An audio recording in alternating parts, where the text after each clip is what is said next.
What is up, free-to-play nation? I'm the free-to-play Padawan. I love Star Wars Galaxy of Heroes, but I hate spending money on mobile games.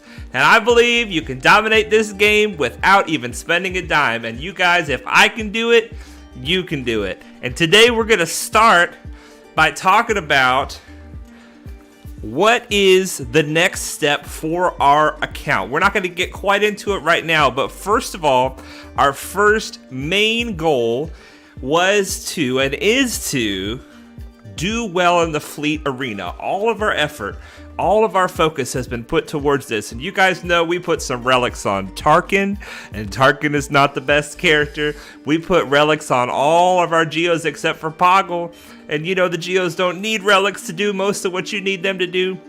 We have been putting gear on characters and powering up ships in order to achieve this goal right here. And we're currently sitting at rank 2 in fleet. And there is not much else that we can do to make our current fleet better. And so it's time for us to take our focus and start pointing it at the next goal, which is the Sith raid. Is the Sith raid still going on right now? It does not look like it is. Let's see what's going on.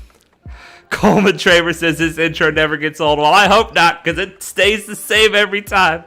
We got Dom in the chat saying, woo! Johnny Ramirez says, I'm ready. What's up, Johnny? Barini says, let's go. I see some big numbers from clones over there. Oh, yeah.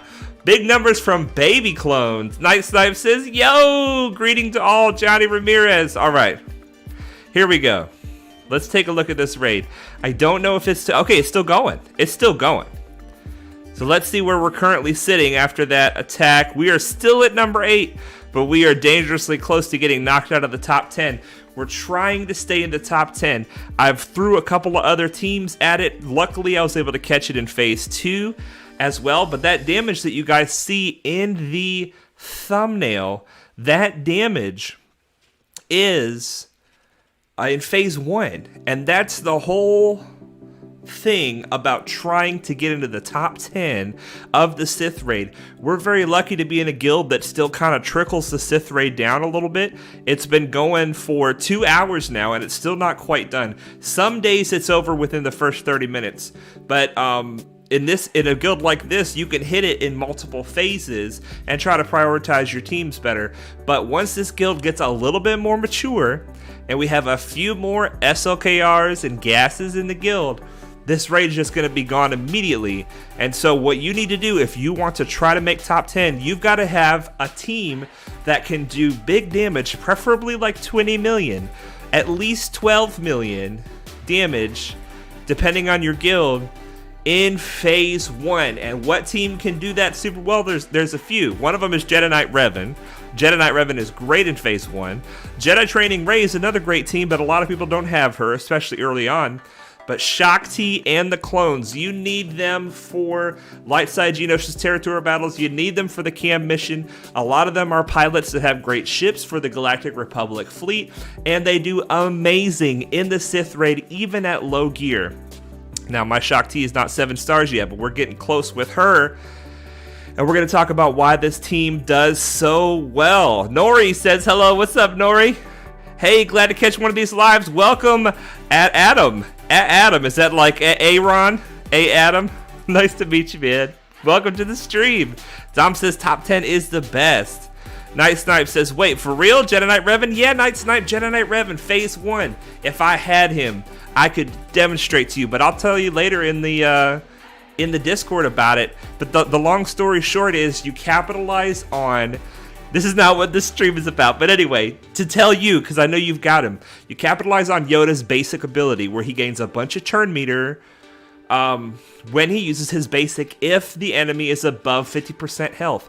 So you want to hit phase 1 early on before Nihilus is below 50% health, and then every time Yoda does a basic, he's gaining tons of turn meter, and Jedi Knight Revan just calls Yoda, everybody calls Yoda like crazy, and you do lots of damage. I've done one time I caught it's good damage. It's good damage. It's at least 6 to 8 million damage depending on your gear, and it can do as well as 20 million depending on your luck and how you manage the unyielding, what is it? Unbreakable will, whatever it is. Anyway, yeah, Jedi Knight Revan. Yeah, my brother's name is Aaron. Oh, so you've got A. Adam. That's funny, man. That's funny. Okay, I like it. All right, so let's talk about why does this team work? Where did all that damage come from? You guys can see from the thumbnail. I wasn't prepared. I'm kind of behind today, you guys. I wasn't prepared enough to be able to show the picture here. I would like to be able to, the 6.5 million or whatever it was. But almost all that damage is Rex. And here is why. Let's look at 5.0 first. We'll look at Rex. Now, my Rex is gear 10. Gear 10 plus nothing, okay? This basically, essentially, Gear 9 Rex did 6.5 million damage in Phase 1 of the Sith Raid. Phase 1, as you guys know, is tough. It's tough to do damage in Phase 1. It is because of this aerial advantage right here. Let's take a look at what it does. And it's kind of nice because Rex is actually our character spotlight for tonight, so we might as well do it, right? Because we're talking about it right now. Aerial advantage. We might break it up a little bit. Anyway. It deals physical damage to the target enemy, plus bonus damage equal to 25% of the target's max health for each turn a clone trooper ally has taken during this encounter. This ability starts on cooldown, so it's got a cooldown of 4. When he starts the match, he cannot use it. It does bigger and bigger amounts of damage depending on how many turns clone trooper allies have taken during the encounter. That counts Rex. That counts all the clone troopers. So you want your clone team to take a bunch of turns, and the more turns they take, the bigger chunk of damage Rex does every time he does his aerial advantage. So the whole deal with this team is try to get Rex to do as many aerial advantages as possible. We call them Rexecutes. As many Rexecutes as possible to the boss. Now, it does not do 25% of the boss's max health because raid bosses take reduced damage that damages them that way, but it still does bonkers damage.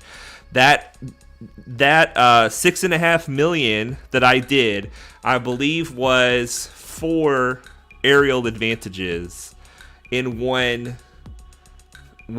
fight, before my whole team got wiped out. And I almost wiped, and I had that aerial advantage ready right at the end. And I did like an extra 2 million damage with that last one because of how many turns the clones had taken. So anyway, clone troopers all trying to fuel as many turns to Rex as you can. And if you guys notice in that screenshot on the thumbnail of this video, I have Thrawn in there. I do not have Shaak T because my Shaak T is not 7 stars yet. My Thrawn is. Thrawn can do 2 things. He can fracture the boss, which slows them down. It doesn't stop them, but it slows them down. And he can pass the turn over to Rex to give Rex more turns to get him closer to his aerial advantage. So some people like to use C-3PO with Rex in order to reduce Rex's cooldowns. Some people like to use Thrawn. You definitely need to have a 5s with the sacrifice Zeta so that you can pump a bunch of extra speed into the remaining 3 5.0 first clones in order to make the biggest bang for your buck from this aerial advantage. Okay. Night Snipe says, well, I got a full R3 with R5 Anakin. Yeah, I used to run... The team I used to run and get, 12 to 20 million in Phase 1 was Jedi Knight Revan, Bastilla, Yoda, Anakin, and Hermit Yoda. You could also run Jolie, but Hermit Yoda would give, the, what is it called? Master's Training, I think, to everybody and, call more assists, do more damage. It worked out really well. But yeah, definitely give that a shot, Night Snipe. So that is how that team works. This form up gives a bunch of turn meter to the clones. This aerial advantage is what it's all about. And it's even better when you use Shaak T as the leader. Maybe one day the Sith Raid will line up for us on stream, or I can record a video and play it for you guys live. I am just not that on top of things. And before I go any further, you guys, there's so many things I want to talk about today. But I just noticed, as I was preparing for this stream, that you guys have given me a fantastic gift. My channel now has 200 subscribers. You guys, I'm just doing this as a hobby. I love doing this, and you guys are giving me just the best time of my life doing this. I'm having so much fun. We're having fun in the Discord, fun on the streams. I really, really appreciate you guys. Are amazing. Thank you so much for all the support and the help. And Ollie and your community, you guys took me from below 100 subscribers to 200 subscribers. So thank you guys so much. Shout out to Free to Play Nation. And Free to Play Nation is just going to continue to grow. We're going to continue to help each other and have fun together, and I'm just super excited to be a part of it. Nori says, do you have recommendations of what teams to farm? Nori, or specifically, are you talking about in general, or can you be more specific? What are you trying to accomplish? I can give you suggestions on what teams to farm. Are you talking specifically about Phase 1 of the Sith Raid? Coleman Traber, how much do you think Rex 5's Echo Thrawn 3PO would do? Yeah, ARC Trooper is not super necessary. I think that there are lots of things that can go together to make that team do well. The thing is, the more clone troopers you take out of the team, the fewer turns clone troopers take, which means the less damage that aerial advantage does. So you probably want to only have one additional person, like ideally you want the 4 501st clones, 5s, Rex, Arc, and Echo.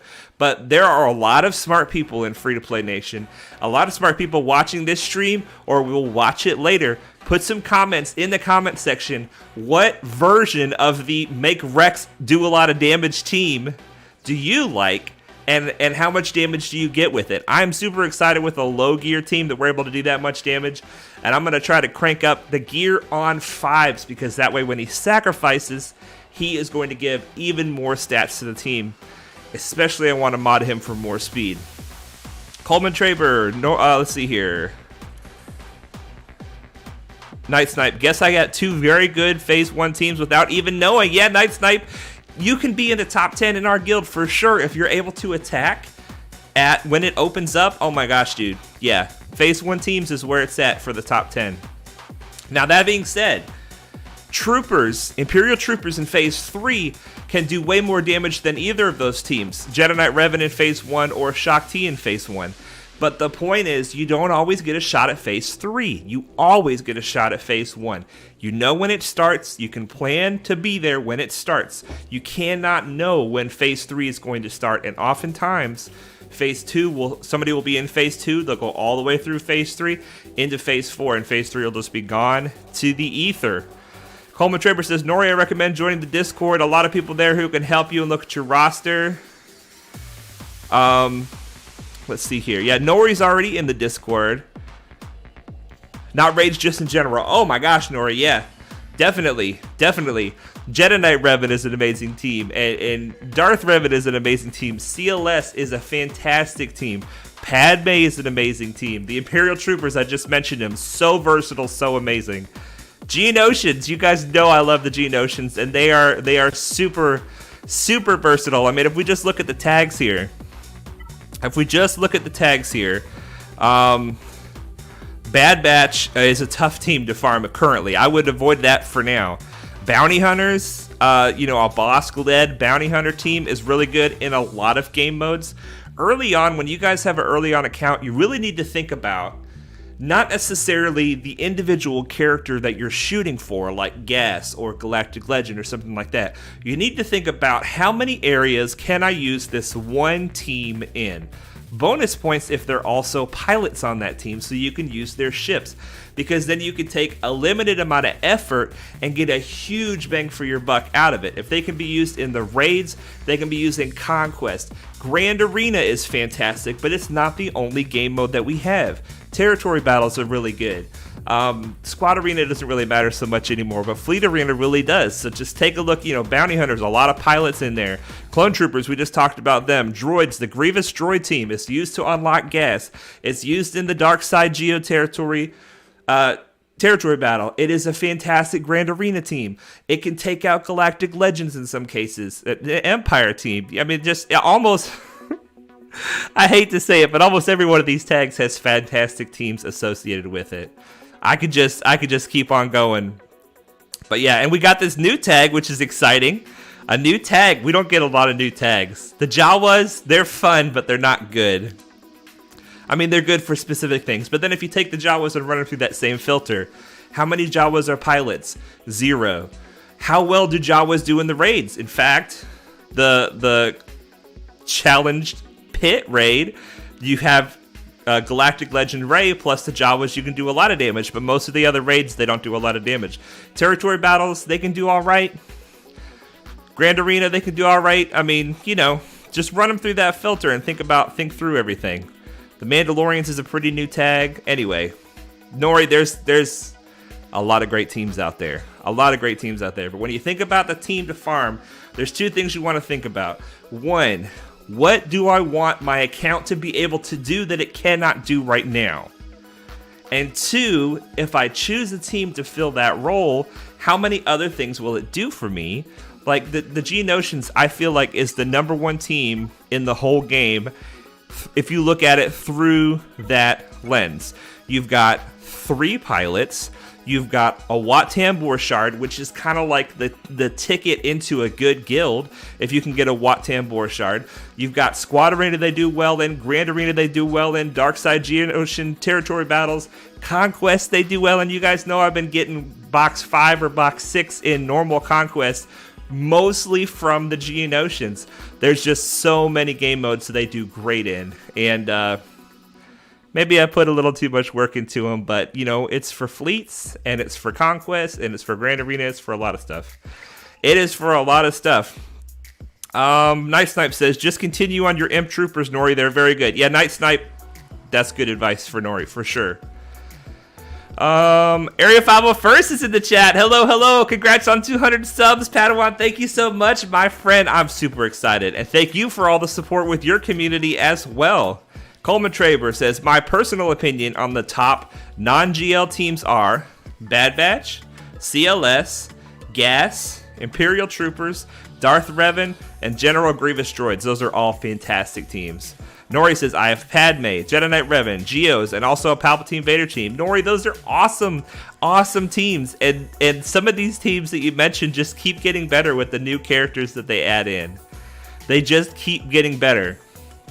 So, yeah, Nori, Imperial Troopers is fantastic. The Jedi Knight Revan team really leads you towards Malak. It's half of the piece of the puzzle from Malak. So if you now farm Darth Revan, you can get Malak.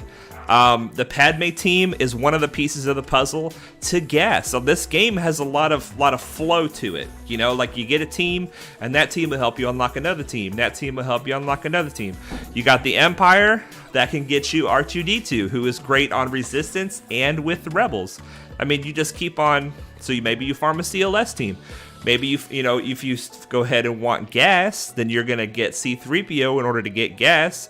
And if you have C-3PO, you might as well try to get a CLS team. I mean, you know, we want everything in the game all at the same time, don't we? Gaming with Trauma says, hey, what's up? Nice to meet you. Welcome to the stream. Dom says, I would bother with Conquest, but I don't think it to be very rewarding. Well, that is your prerogative, Dom. That is your prerogative. I'm going to stop staring at one point in the screen here. Before we get into the main meat of the stream, I wanted to let you guys know today is the last day to put in your guesses for the guessing game in the Discord. There's a guessing game going on right now. It encompasses free-to-play Ollie and myself. The question is, what will our Grand Arena skill rating be at the end of this season? My current skill rating is 2265. I'm not sure what his is, but we can't allow the guesses to keep on going and going, or else people can put in a guess right before it's over and they'll have an unfair advantage. So if you want to edit your guess, now is your chance. Put in a guess for Ollie, put in a guess for Padawan, and whoever wins the guessing game, whoever's the closest to it, gets a member of the guessing council role in the Discord. It's a really cool purple role, and there aren't very many people that have it.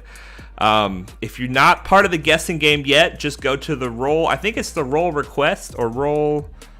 I don't know. There's a channel to the Discord where you can assign yourself the guesser role, and it'll give you access to guess. And we're going to close that channel to guessing after today. Dom says, gotta love when your opponent in GAC has 40 more relics than your 9 relics. Yikes. Yeah. Airy Final first. I think Grand Inquisitor would be a next Conquest character. It could be. With the Inquisitor they just announced, it could be, definitely. 30 players in the chat. Made a new free-to-play, going for C as my first GL, but try to squeeze out enough teams for GAC before then. That's a fantastic plan. 30 player, the C Rush is a great plan. Definitely it is. Julian Hernandez, what's up? Hi. Welcome. Okay, so we talked about the guessing game. We talked about the raid team. Let's take a look at our, we took a look at our fleet. We have 4 battles remaining, and the only person in front of us is the guy who is our friend. And we have agreed that on stream days, it is our day to get number 1. So we're in number 2. We're going to see if we can displace him. There's no guarantee because he has a very nice fleet. But we're going to give it a shot. We're going to give it a few tries. What's up, Bimgus? Hey, Padawan. What's up, man? Good to see you. Good to see you again. What is the best setup for Super Troopers? We will take a look at that right after this battle. It's definitely Veer's lead. And it's actually a pretty highly debated topic.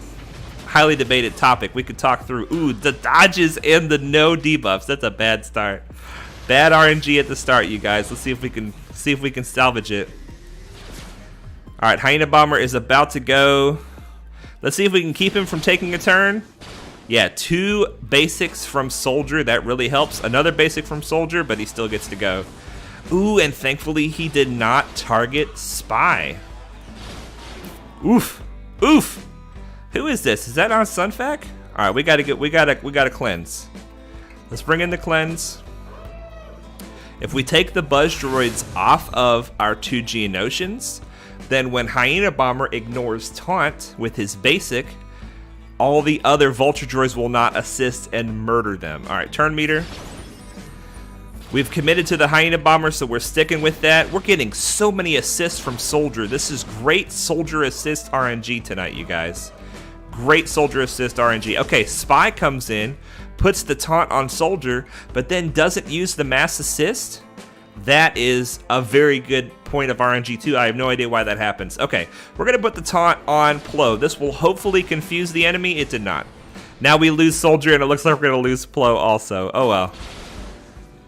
See if we can get this Hyena Bomber out, you guys. We got to get him out. Turn meter for the team. Offense up. Okay, good. We got to dodge with our Spy. Oh no, the Hyena Bomber stopped taunting, you guys. We need to get an AoE in here. We need to get an AoE in here if possible. Oh, no, the Hyena Bomber's going to be taunting again now. All right, who do we have? We've got Vulture. We're bringing in Vulture. We need some damage. Hopefully a basic will finish him off. It does. And there we go. Houndstooth cleansing the Vulture droids from himself. The Houndstooth cleanse on his basic is amazing. We have an opportunity to take out Spy. We're going to take it. Got him. You basically, when you're fighting the Malevolence, you just go after the tanks unless you get an opportunity to take out Spy, and then you absolutely jump on that. All right, let's do turn meter for our team. We can get Spy close enough to take a turn, and then with the Vulture assist, there goes Sunfac. Only 1 more real ship remaining. You guys can tell by the health and protection which one of these ships is real. There's a lot more health wedges here. But just in case you want to make sure, you click and hold on the ship. If it does not say summon on the picture, it is the real Vulture droid. If you click on a different one and you click and hold, it'll say summon. You only need to kill the real Vulture droid. Will the real Vulture droid please stand up? Or please sit down? Okay, doggone it. He's bringing in a reinforcement. We were so close to winning that one. Hopefully we can still pull this out. Big hit on Soldier. Oh, he died to the Vulture droid, to the Buzz droids. That's good. Yes, we got it. Rank 1 of the first try. Okay. Nori is asking, what is the best setup for Super Troopers? Dom is saying, I cleared 2 of my opponent's teams, but the rest of their teams are just Relic 7s. Oh my gosh, which I can't physically beat. I hear you, man. Bimgus says, I'm bummed. Just got the bug where my buttons disappear in GAC. No! Dude, that sucks. I'm so sorry. Yeah, Coleman Travers had that one. It is so annoying. Geomaster. Welcome to the stream. Unless you're somebody that's changed your name, I don't recognize you. Glad to have you. Best Super Trooper team. It would be Veers, Piet, Stark, Dark Trooper, and Range Trooper. Alright, so let's take a look. This is my perspective, okay? I'm just a guy. I'm not an Imperial Trooper master. I've been playing the game for a while, and I watch YouTube videos and whatever, but I'm just a guy. So, Geomaster has just as valid of an opinion as I do, so please don't listen to me if you disagree. But let's take a look here. Imperial Troopers. Let's actually go to the squads. Let's create a new squad. Oh, this is under our farming plan. We don't want to create a new squad under our current farms. Let's go to new tab. And we're gonna call it Best Squads. Okay? So let's create a new squad. Coleman Traver knocked me down on the Sith raid. Dude, everybody deserves their shot. If you have built teams to get to the top 10, you deserve it. I have not built teams to get to the top 10. I'm just trying to squeak out as much damage as I can. But that is my next target. Okay, Imperial Troopers. Yeah, Coleman Traver, you have a much better account than me. You deserve a higher spot in the Sith raid. Definitely. Okay. So, to me, these are your no-brainers. Veers, Piet, Range. Okay? These are your no-brainers, best Imperial Trooper team. Okay? Now, it starts becoming a question of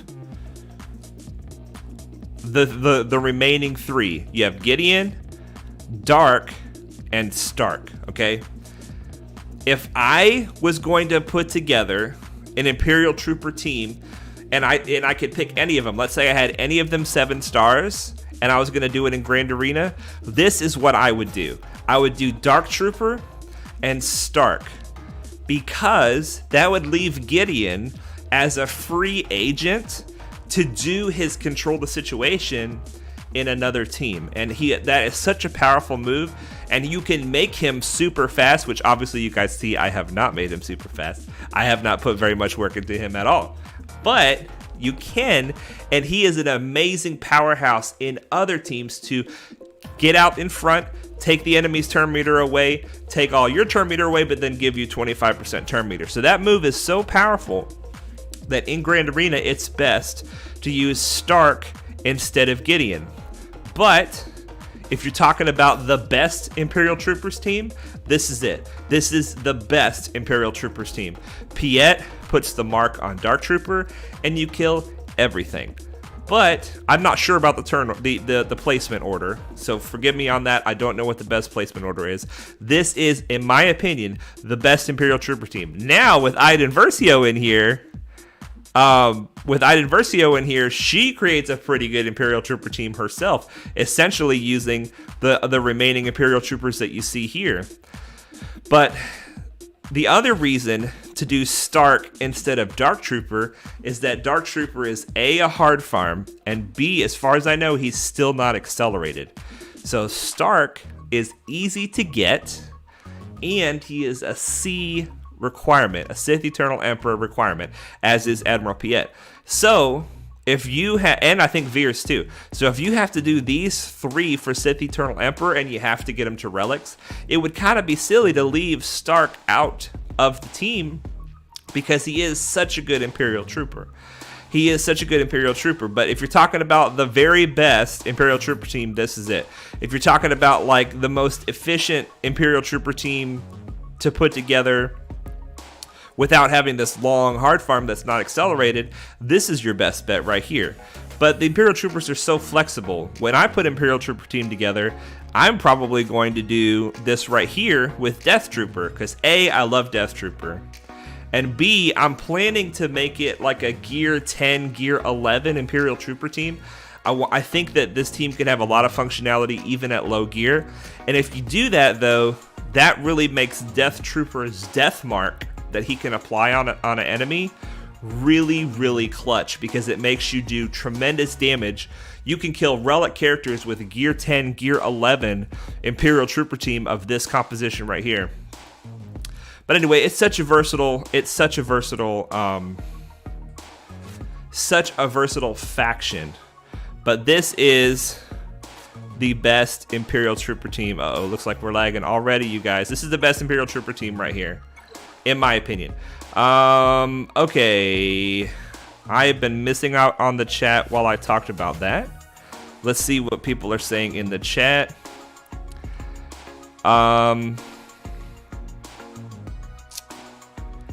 Area 501st, hey Padawan, have you ever considered making an email for your channel? I do have one.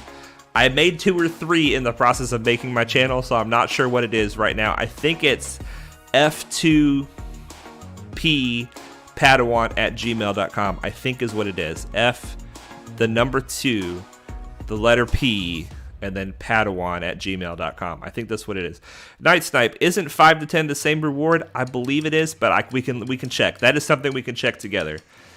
Yeah, Coleman Traber, I do have one. I don't know how you know that, but you know it's true. Night Snipe or something like that. Yeah, let's check it out, Night Snipe. 5 to 10 the same reward. Dom says, I remember one time a long time ago. A long time ago. In the Sith raid, I got 3rd. And I got like 4 fully crafted pieces, which was mad. Yeah, top couple in the Sith raid is monstrous for your account. Oh, you guys are saying that it's in my channel under the About section. Okay, well apparently when I made the channel I put it there. But I don't check it. I should check it, right? So, cause what's the point of having it if you don't check it? I should check it. Bimga says he's almost done with Dark Trooper, 50 out of 100. Amazing, dude. That's so exciting. Dark should be accelerated before the quarter into the year, if I'm not mistaken. Yeah, as far as I know, he is right on the verge of being accelerated. Yeah, you guys are saying in March he'll be accelerated. Fantastic. Nori says, my account is pretty old, and I already got Dark Trooper 3 stars. Well, if I were you, Nori, if you're not super far along with the Imperial Trooper team right now, everybody's kind of in the same boat, I would make it this team right here. Dark Trooper, Moff Gideon, Range, Piet, and Veers. And I would farm Stark as well as a flex character, so you could put Stark in here instead of Gideon, and use Gideon somewhere else if you need him. But I think this right here is the best. Let's name it. Oh, are we frozen? It looks like we're frozen, you guys. Doggone it. Well, at least we weren't in Grand Arena at the time. Let's see if we can get another instance of this going. Here we go. Okay, Area 501st. 3 Gear 13 characters left in my SLKR grind. Dude, that's amazing. That's amazing. You must be so excited. You must be so excited. I know I would be. Do you have all the other Gear 13 characters to their appropriate relic levels as well? Or do you just have them at relic 0 currently?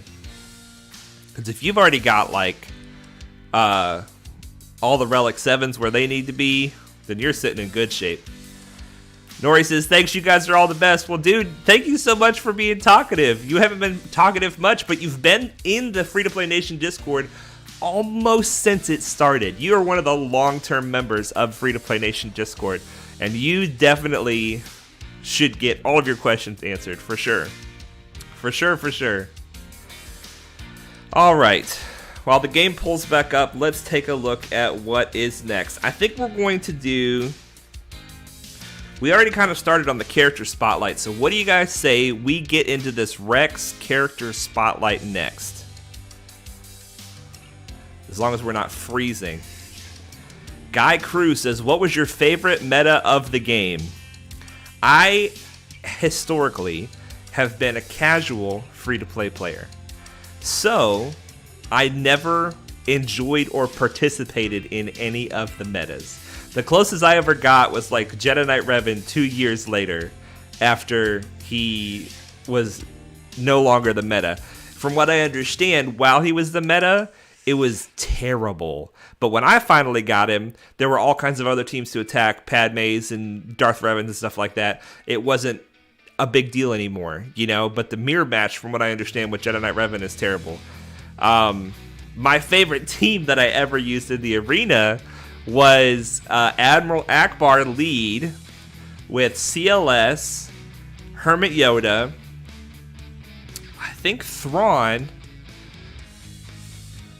and maybe Princess Leia. The whole point of the team was just to get CLS to do lots of assists and you know, abuse Akbar's lead. But that goes to show you how casual of a free-to-play player I was historically. Now, when I started making this channel, I said I'm going to be a free-to-play tryhard, and that's what this channel is, free-to-play tryhard. And you see that it's working out. It's working out. Rank 1 in the fleet, top 50 in the squad arena. We're doing all right. We're doing all right. But I was never like this before. I was super casual. And in fact, my personality is to take whatever the meta is and say, I don't want to do that because it's the meta. I want to do something different. But when I made this channel, I said I have to teach people the best teams to farm, the best way to go. It's kind of counterintuitive to me in my nature is to try to beat the meta with something off meta. But when you're free to play, you got to go after the best teams if you want to do well. If you go after non-meta teams, you're going to struggle. Okay, we're looking at Rex. Area 501st is very excited about the SLKR. He's only halfway on the relicking. Well, hey, halfway is a ton of progress. If you've only got 3 more characters to go to hit Gear 13, that's a huge, huge deal, man. Huge deal. Area 501st, I don't know if you're in the Discord. If you are, post something in the personal achievements or general or something about your SLKR progress. I'd like to see where you're at and congratulate you for it in the Discord. Geomaster, what do you think about the new GAC matchmaking? I think negatively about it.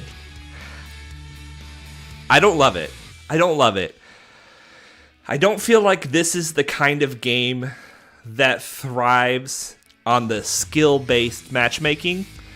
The kind of matchmaking we had before was really unusual, and it worked really well for this game. It essentially made it to where, as long as you were strong for your galactic power, you could go 12-0 almost every season in Grand Arena. And I think a lot of Grand Arena tryhards got used to that, winning a lot, and enjoyed Grand Arena for that reason, or maybe even started whole new accounts, which is what I did, in order to have an account that was more likely to win in Grand Arena.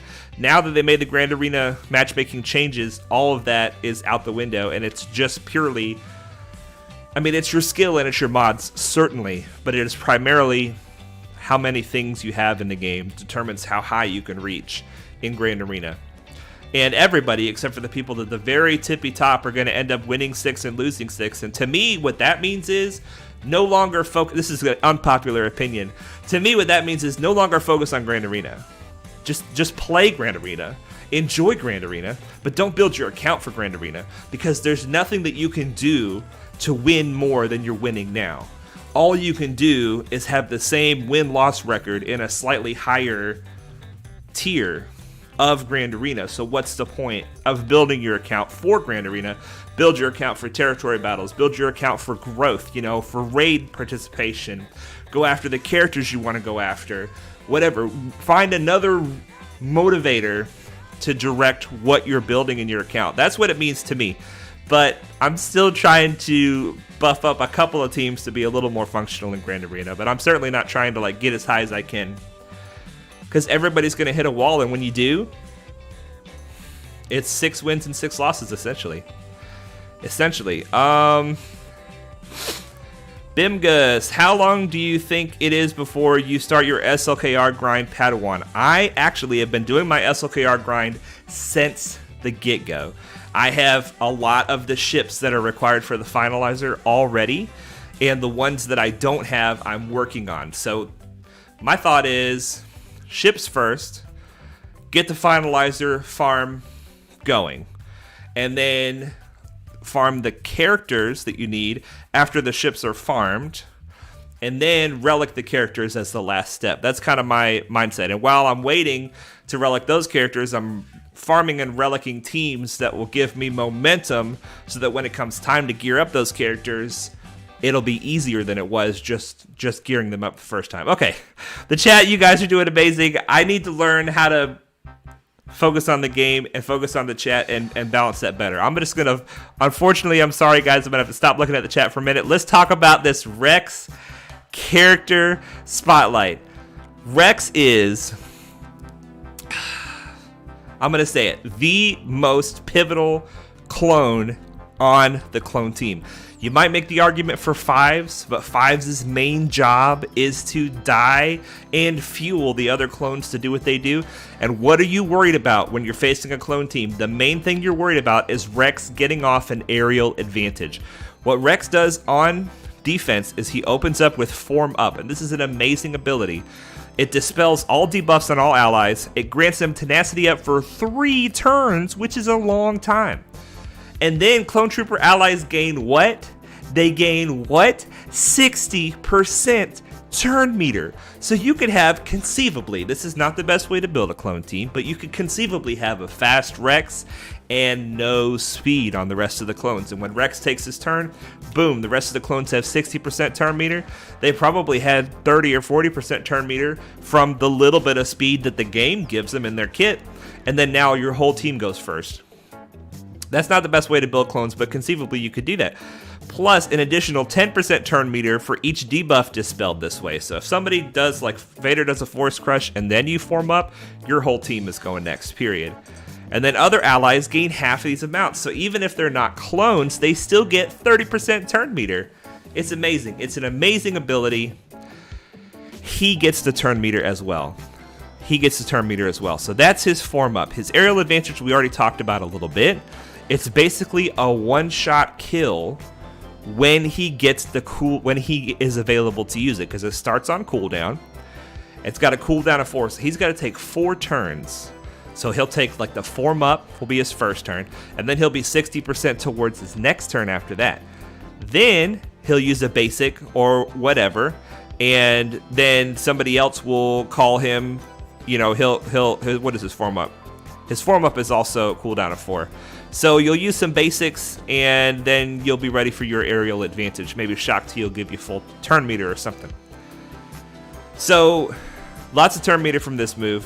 One-shot kill from this move. But the thing to remember is this is damage based on the target's max health. There are some characters in the game that take greatly reduced max health damage. Kylo Ren Unmasked, OG Kylo, and Malik are 3 of the characters that are coming to mind. There may be more. So this aerial advantage will not one-shot kill either of the Kylos or Malik. It won't one-shot kill them because it's doing damage based on a percentage of their health. Okay, and then his basic. We're gonna take him into a fight here in a moment. His basic, even though I've done, let's look at it at the top. At the top here. Deal physical damage to the target enemy. This is very little damage. He is not a big damage dealer with his basic, but he is a one-shot with the aerial advantage. Deal physical damage to the target enemy and remove 25% turn meter. So not only is he giving his team turn meter, but he's removing turn meter from the enemy on his basic. He also grants potency up for 1 turn to a random 501st clone trooper who doesn't already have it. And you end up using your basic a good amount of times. If Shaak T calls her mass assist, you use your basic.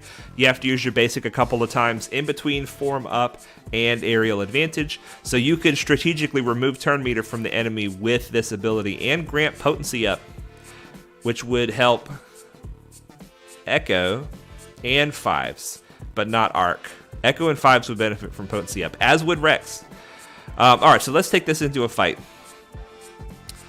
Alright, let me just see if Nice Time says this is a fun spotlight. A lot of interesting things to see. Okay, let's go into the Galactic War. No. That's not the end of the spotlight. That's just the end of the reading the kit, which I think is the most boring part of the spotlight. The best part of the spotlight is getting in here and playing with it, right? I mean, isn't that what we like to do? We like to get in here and play with it. We're going to use Rex's lead, and we're going to leave Shaak T out just for the moment. His leader ability is a really good all-around leader ability. It's mostly for clone troopers and 501st allies, but it's also for everybody else. 20% max health. This increase is doubled for clone troopers, and 501st is doubled for 501st clone troopers and halved for other allies. In addition, whenever an ally suffers a critical hit, all clone trooper allies gain 15% turn meter and other allies gain half that amount. So if there are no clone troopers on the team, it's just a Rex lead and 4 other random people, every time anybody on your team gets hit, all allies are going to gain 7.5% turn meter. So in a clutch situation, if you don't have your clones for some reason and you still have Rex, which doesn't usually happen, but if it does, you can build a team around Rex lead just because of the turn meter you gain for receiving critical hits. Maybe you're going against a Mon Mothma team. Maybe you're going against a Geonosian team, a team that does a lot of little hits, and a lot of them are crits. This can really fuel the turn meter on your team. But anyway, let's take him in. Let's take him in. Night Snipe says scroll up in chat. Okay, let's scroll up in chat. We don't want to... Oh my gosh, you guys. We're not showing the right screen this whole time? Oh my goodness. This has been a long time. I should have... Oh my gosh. I'm so sorry. Oh gosh. Okay. Here we go. Thank you guys. Wow. That's both embarrassing and really bad for everybody who watches the stream later. I am so sorry. I'm so sorry. But here we go. You guys, as soon as I said I'm going to ignore chat, that's when I needed to not ignore chat. It's all right. It's all right. We're gonna recover for this. This is the Rex character spotlight. Here we go. Rex goes first. And we'll talk about why he goes first in a few minutes. Okay, so he just gave the whole team a bunch of turn meter. Now all the clones have a bunch of turn meter. Let's use some abilities with these other clones. Let's, I don't know, this is going to be a really easy fight. Let's call Rex to assist. See if we can remove turn meter from Savage with Rex's basic. Nope, did not work. He resisted it. All right, let's see if we can remove turn meter from Farm Boy Luke. You know what? I think he's not leveled up high enough to remove the turn meter. We might need to fix that. We might need to fix that. Oh my gosh, you guys. I'm so sorry. Okay, moving on. Here we go. Let's just cancel that. We just got to get through this fight. I'm going to put a little bit more effort into Rex's basic so we could actually see if we can get that turn meter removal to proc. And we're going to go ahead and switch this to a Shaak T lead because Shaak T is really who should be leading the clones, not Rex. But since we're talking about Rex, we'll talk about his lead too. And in fact, we need to talk about his ship a little bit as well because he does have a ship. Where's my Rex at? Here he is. Let's put a little more love in his basic ability. Yeah, he doesn't even have any turn meter reduction chance, I think. How high can we go? Let's hold off on this. Let's hold off on this just because I don't have a lot of Omegas right now. It's a good one. It's a good one, but I don't have a lot of Omegas. Okay. All right. You guys are getting the whole game heads up display. Okay. Maybe we can get an Annihilate, a Rexecute on this one. Let's see here. Galactic Republic. Let's get Shaak T in here. Oh man, you guys, I'm so embarrassed. I'm so sorry. I'm so sorry. Here comes Rex. Okay, and you guys, you know, I think we've got a squad mate for this. I think you guys told me the proper squad, but I don't know where it is. So we'll just leave it like we got it. This is not proper. But anyway, Rex character spotlight, fighting in the Galactic War. Now we're just gonna, oh yeah, we got a couple of healthy guys here. Okay, so Rex's Rexecute always starts on cooldown. Even though its cooldown was ready to go almost at the end of the last fight, it's back up to 4 right here. Let's see if we can remove some turn meter from Darth Sidious. We did! We got the turn meter removal that time. All right, let's go ahead and give Rex the turn. Let's finish off this Mace. And Rex is going to give everybody the turn. And let's keep going on this Sidious. And let's see if we can get... Let's just do a basic. We don't want to kill these guys too fast. Oh, we still have 2 turns to go. I don't think we're going to make it. This is going to give... No, we don't. That's too much damage. Just a basic. Ooh, good dodge. Basic. One more turn, Rex. Come on. We're not going to make it. Doggone it. Okay, we did. We made it. Okay. Okay. Here we go. Aerial advantage. So for every turn that clone troopers have taken during this fight, Rex is going to do 25% of the target's max health damage. Now, obviously, it's not necessary to kill this Darth Vader in this way, but let's do it. It's a cool animation, and we should see the damage number come up. We didn't even get to see the damage number come up. All right, screw this. We're going into the Galactic Challenge, which in fact is a Clone Trooper Galactic Challenge. But at least we can find some tougher enemies here. Here we go. If you guys have not done this yet, I was able to get crate 8, but no more than that. If you've not done this yet and you're trying to use all clone troopers, do I don't like that. It's a little too high. Do 5's lead. 5's lead is going to be your best bet for this one. And the reason is because I guess we'll just go ahead and do it. The reason is because 5's leadership ability, 501st allies gain protection over time for 2 turns whenever they're critically hit. And the Galactic Challenge gives buffs to the clone troopers every time they receive a buff that can be dispelled or something like that. The point is, 5's lead helps give the clone troopers a lot of buffs that they wouldn't otherwise get under Rex lead or no lead. So it could help you guys get maybe 1 tier higher in the current Galactic Challenge. But okay. All right. So, we're still at 1x speed. Here we go. So we're going to start off with Rex.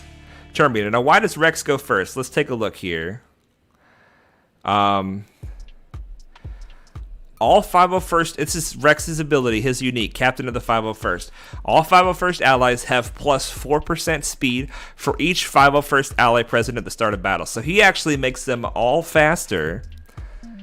5s, Arc, and Echo, and himself. He makes them all faster. So it's not just him that goes faster. All the 501st allies go faster for each 501st ally present at the start of battle. If Ahsoka is an ally, she gains critical hit immunity for 2 turns whenever she falls below 100% health. But this first part is the part we're focusing on. So Rex is historically the character that you make to go first in the 501st team, because he can use his form up and then cause everybody else to go. But in fact, he makes Arc faster, 5s faster, and Echo faster as well. All right, so we're going to start off with form up. You see we're getting tenacity up. It's giving us a little bit of this dauntless courage that I was mentioning. Let's do a little bit of this. We're going to give the turret to Rex in order to just give Rex a little more love. Let's see if we can remove some turn meter from Kyle Katarn. No, I think this removes turn meter. I never pay attention to Clone Sergeant's abilities. Remove a little turn meter from Kyle. No turn meter. All right, now the hope here is that we get a sacrifice. If we can get a sacrifice, then we can get even more turns to our guys. It's looking good for a sacrifice so far. Let's go ahead and dispel that taunt with the turret. Let's keep going over here on Kyle Katarn. Getting closer to our Rexecute, you guys. Ooh, there goes the sacrifice, and Rex is at death's door. This is not good. There goes Clone Sergeant. One more turn to the Rexecute. All right, let's give it back over to Rex. And here we go. we're going to execute Kyle Katarn. Now, you know what? Let's do somebody that's actually like most of their health and protection. It looks like actually Mon Mothma is actually attackable in this lowest tier because she doesn't have her Zetas. Okay, let's see if we can see the numbers on the visual here. Okay, you saw that 18,000 and something showed up right here. That was the damage based on a percentage of her health, based on how many turns the clones have taken. But that execute, you guys saw that Mon Mothma was like full health and protection. Form up. Let's take their buffs off. Man, that 5 sacrifice is so clutch, you guys. It is so clutch. A lot of extra damage, a lot of extra health and protection. So Rex with his Rexecute, that's kind of the whole point of the team, is to get his Rexecute available. Now let's try the same. Let's try a 1 tier up. We're going to try it with Shaak T lead. This doesn't satisfy the clone parameters for this challenge, but it's just for our spotlight, and we're just going to leave it at this. But this is the team that I want to use in the Sith raid. The idea with this team in the Sith raid is that we make it to where Rex does as many Rexecutes as possible and does a bunch of damage to the boss. Oh, it was 180k. Nice Snipe says it was 180k, not 18k. Yeah, that is a big difference. Thank you for that. Now, Shaak T really helps Rex get to his Rexecute. Let's do an AoE. Let's give the turret to Rex. Let's go ahead and try to remove some of Kyle Katarn's turn meter. Shaak T helps Rex get there because Shaak T can do this middle ability here, which we already talked about Shaak, but we'll have a little reminder. It dispels all debuffs on all allies, and it's a mass assist. If they were a clone trooper, they gain 100% turn meter. So Shaak T basically gives a free turn to Rex, but not only does she do that, she also gives him speed up. So she gives him a free turn, and then she makes it to where he's going to take his next turn even sooner. Speed up, where is it? It's plus 25% speed. Excuse me. So Shaak T can really help Rex get to his aerial advantage much more quickly. Plus, she can help to heal the team. We're going to give ARC Trooper a little extra damage. Now we're still trying to get the sacrifice if possible. Another thing that Shaak T does for the team with her leadership ability is she gives all the clone troopers an extra 35 speed. So Shaak T really helps Rex get to his aerial advantage faster. Definitely does.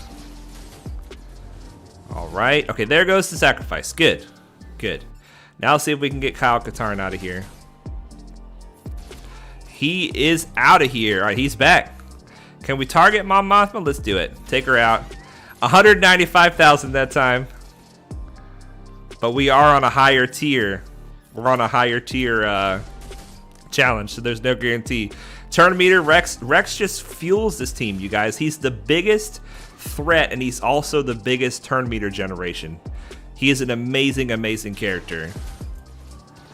And whenever you take the clones on offense, that's kind of the big question. What is it going to take to get Rex to his aerial advantage? It looks like we're going to get a second aerial advantage here with Rex. Just to make sure we get it, let's go ahead and attack the Rebel Trooper. Here we go. Let's put it on 1x. Aerial advantage, 188,000 that time. Very nice. Area 501st, didn't realize that gave 100% turn meter as well. Thanks for showing that. My pleasure, my friend. Yeah, over 100k. Big damage out of a gear, essentially gear 9. It's gear 10 plus 0 Rex, you guys. So let's take a look at his ship really quick, and then we got to get into this grand arena. All right, Rex's ship. I'll be honest with you guys. I never used this ship. As you can see, I haven't leveled it up yet. I'm still farming it. It's still at level 1. But let's take a look at his abilities. What makes this ship so good? Because it is a good ship. While it is active, Galactic Republic allies have plus 10% tenacity. And whenever an ally resists a debuff, all Galactic Republic allies recover 15% protection. So while he's on the field, there is a threat of them just recovering their protection when you attack them. That would suck. So he's good to take out for that reason. Let's take a look at what his actual attack ability here does. It deals physical damage to the target enemy. It inflicts target lock if they have no buffs or debuffs. Otherwise, it removes 20% turn meter. So this is his basic ability. And if they have no status effects, it'll inflict target lock. But if they do have status effects, either buffs or debuffs, it'll remove turn meter. So he removes turn meter on his basic with the ship, just like the character does. Okay, and here is his special ability. He and another target ally gain 50% turn meter, which is kind of like what his character does. He gains turn meter, he gives turn meter to the team, but it's only one other ship. And they recover 50% protection. This ability's cooldown is reduced by 1 for each other active Galactic Republic ally. Wow, so he can use this ability over and over if he's got a full team of 5 Galactic Republic allies. Wow. Wow, okay, it is a good ship. And what's his reinforcement? Grant allies a buff based on their role. Okay, so that's not that great. That's not that great. I mean, defense up can be nice. But it looks like a lot of people like to use him in the starting 3, and I can see why. Spamming this ability over and over again, right here, and removing turn meter on his basic, and just his presence being good for the team. Awesome. Coleman Traber, I remember when playing when Rex had a different second special. Oh yeah, me too. Me too. Yeah, they did a Rex rework, and he became very deadly. Nori says, what was it? What are you talking about, Nori? What was what? Oh, what was the other second special? I don't even remember what it was. It was not an Annihilate, that's for sure. It was something way less bonkers. The clones used to be way less bonkers. All right, let's take a look at this Grand Arena, you guys. Let's take a look at this Grand Arena. The good news is we are not outmatched in this Grand Arena. We are, in fact, super outmatched in this Grand Arena. You guys, they have Galactic Legend Rey. We have not fought a Galactic Legend yet. Nor will we today. We will not be fighting this Galactic Legend. If they placed it on defense, we will be leaving it alone. So, what do I say when you're facing an opponent in Grand Arena that has a team that you can't beat? Your only hope, and it's not a hope for me because they have a lot of other stuff as well.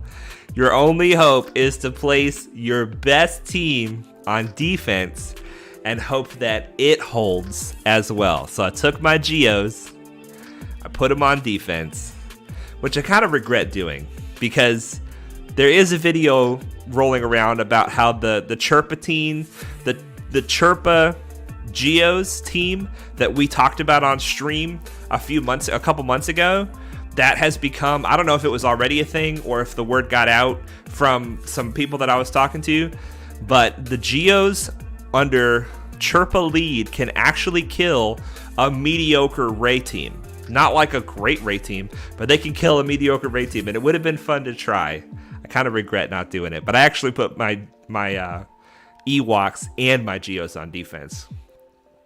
Nori says, the plot twist. Look at this. Relic 7 Bastilla, Relic 5 Jedi Knight Revan, and then plus all the requirements here. Is L3 a requirement? I don't think she is. That's just a Relic 6 L3.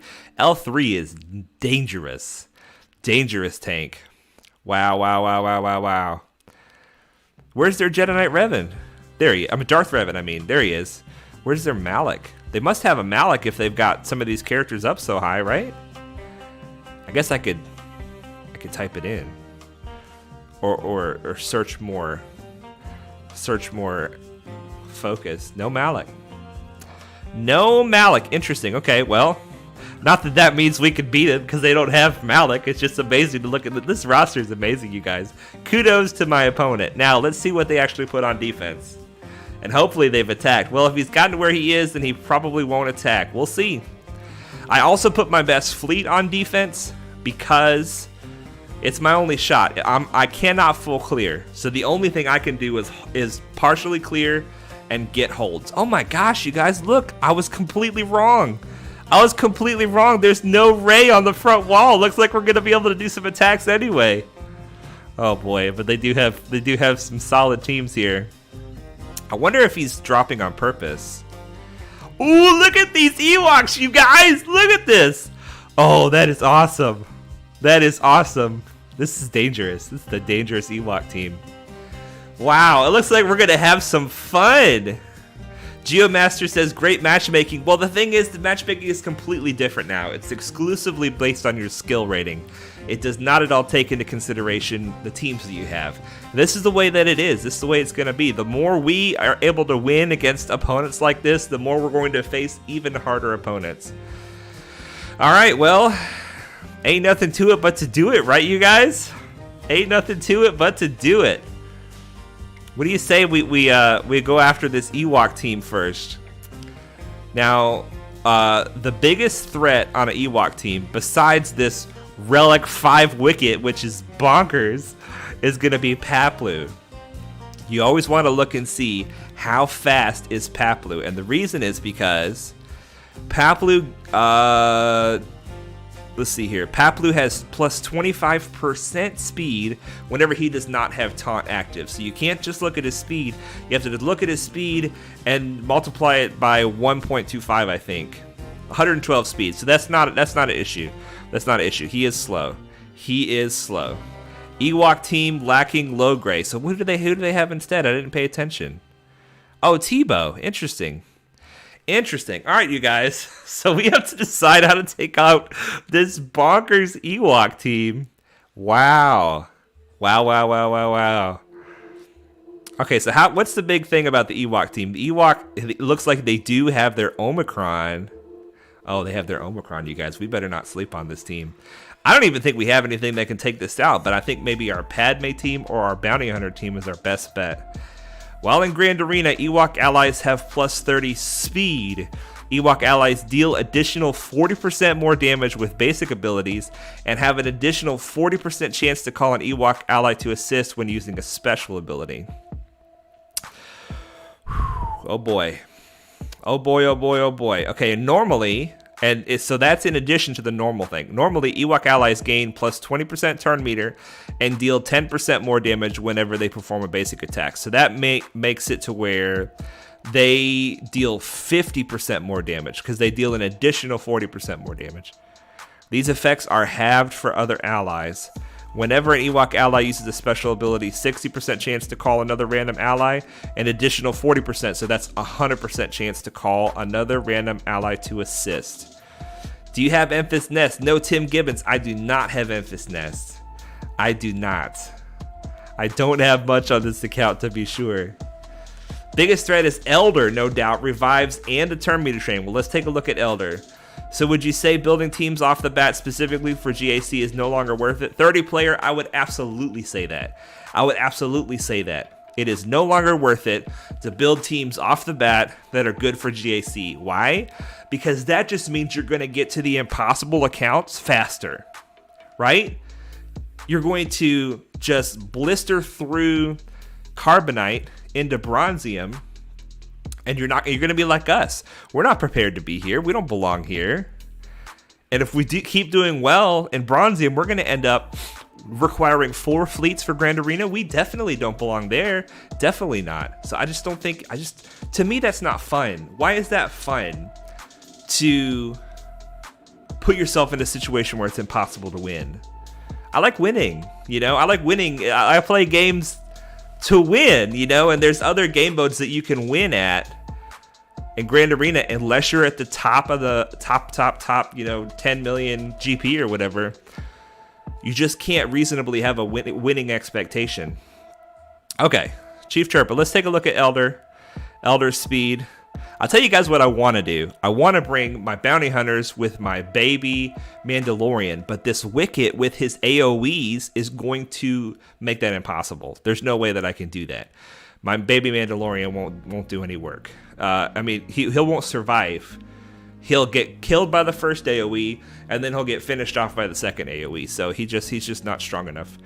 I wanted to look at the Elder. If it was impossible to win, though, you would drop and not climb like you're doing now. That's true, Colvin. That's a good point. That's a good point. What's up, Beastla Valarian? Sorry I'm late. No worries, man. You missed like 20 minutes of staring at the behind the scenes while I thought you guys were staring at the game. Oh, gosh.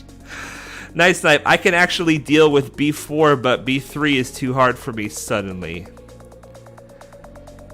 Well, we're going to hit a wall somewhere. We're going to hit a wall somewhere. I thought I'd be hitting a wall here, and we may well be. But let's stop Jabberjaw. Let's try to. We got to do something to take out this Ewok team. All right, his abilities are not maxed. How fast is he? 185. Okay. But once they get rolling, it kind of doesn't matter about the speed. Oh boy. What if we did this? You know, here's the thing. Here's what I did decide about Grand Arena. Don't try to win by being like super smart and extra planning and all that. Just have fun. What sounds fun to me is trying to do the bounty hunter thing that I was just talking about. His speed is 211. But if any Ewok goes, we're toast. We're toast.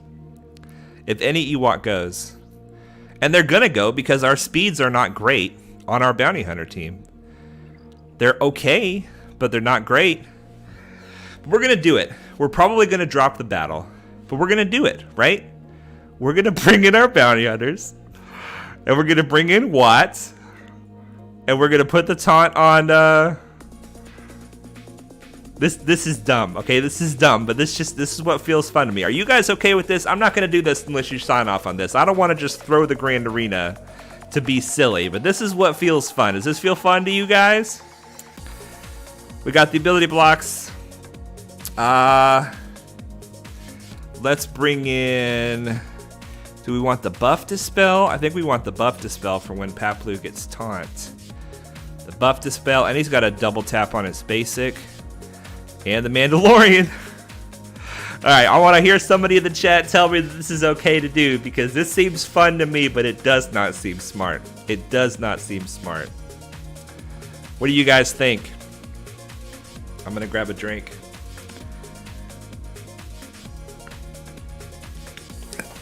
The chat is silent. The chat is silent. Are you guys even seeing the right thing? Hopefully you're seeing the right thing. I keep on drifting to the right. I'm trying to stay centered up on my camera because I'm OCD, and when I watch my streams back after, I'm like, why are you off center to the camera, man? Just have fun. Geomatch says just have fun. Either he doesn't attack you as long as you do one attack. Oh, that's true. We just do one attack. We win if he doesn't attack. All right, you guys are saying do it. You guys are saying do it. You ready? Here we go. Here we go. Oh my gosh. All right, here we go. We're still on 1x from before. Okay, we're putting the tank tech on Bossk. Okay, Bossk is going to start with the taunt. Oh, there goes the AoE. He didn't die in the first shot. And here they're already going. Oh boy. This isn't good. Okay, we're still alive. We're still alive. Let's give this to Mando so we can give him as many turns as possible. Every time the enemy takes a turn now, we're going to call Boba. Every time the enemy takes a turn, we're going to let's put the ability block. We can't put the ability block on Wicket. Maybe? Yes, we got Wicket ability blocked. Let's go ahead and buff dispel. We want to be able to go after the weakest. We got to get our contract. Oh, here we go, you guys. This is going to be good contract progress. Oh no, we lost Watt. Alright, this should be the contract, right? There goes the contract. Now the question is, can we... we don't really want to kill anybody. Just double tap, get a little bit of healing. Okay, come on, man. Oh, he dodged, You guys see that? Oh, we did it! We did it! We did it! We got Wicket! Let's do it! Now, he can't be revived, right? If he could be revived, I should have gone for Elder first. What was I thinking? Let's see if we can be revived. I don't think he can be revived from that. Yeah, we got to go after Elder next. Let's take that counterattack off of Elder. He keeps trying to bring him back. It's not going to happen, buddy. It's not going to happen. Can we buff dispel anybody else? No, let's save the buff dispel. I think we're going to have to annihilate everybody. He can take the counters. That's fine. Get a little healing on our team. We got rid of the AoE though, so that there goes the chance. Now they have to go through Bossk, and they're not going to get through Bossk. You guys are saying go after Elder first after contract. Watch Elder somehow revive, right? Oh, we've got no damage on this team, you guys. Oh, I should have used the buff dispel. I should have used the buff dispel. You know what? Get him out. Yes! Oh, this is too fun. This is too fun. Are you kidding me, you guys? This is not working. This is not working. How is this working? Are we gonna? We lost Watt, but are we gonna have full banners on the rest? Tell me we're not gonna have full banners on the rest. He's disintegrated. No revives. Oh my gosh, you guys. There is probably possible, but there's a 1% fail chance. We're about to get another disintegrate.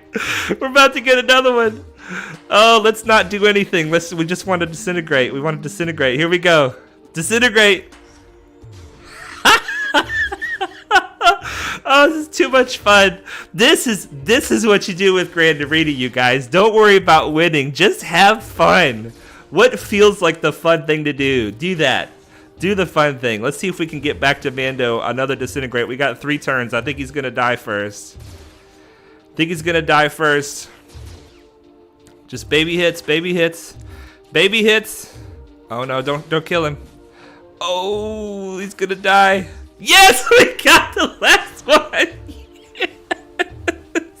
Woo! Oh my gosh, you guys. 72 banners with the baby bounty hunter team. So good. Mando is so good. Oh my gosh.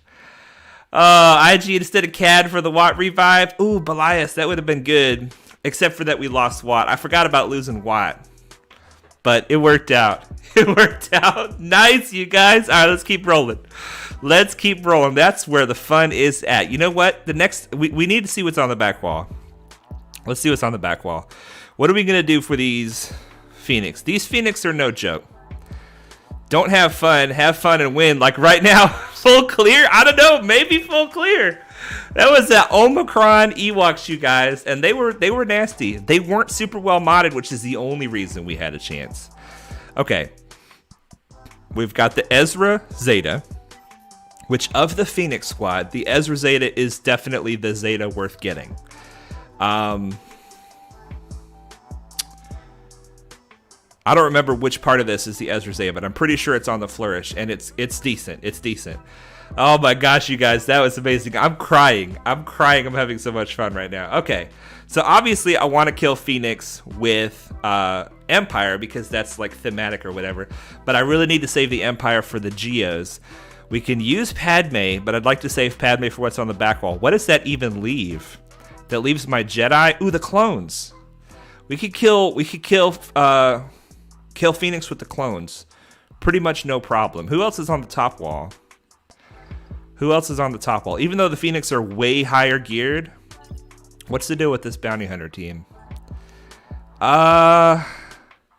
Potentially problematic with the double thermal detonator situation, but I think we might try the Jedi against them.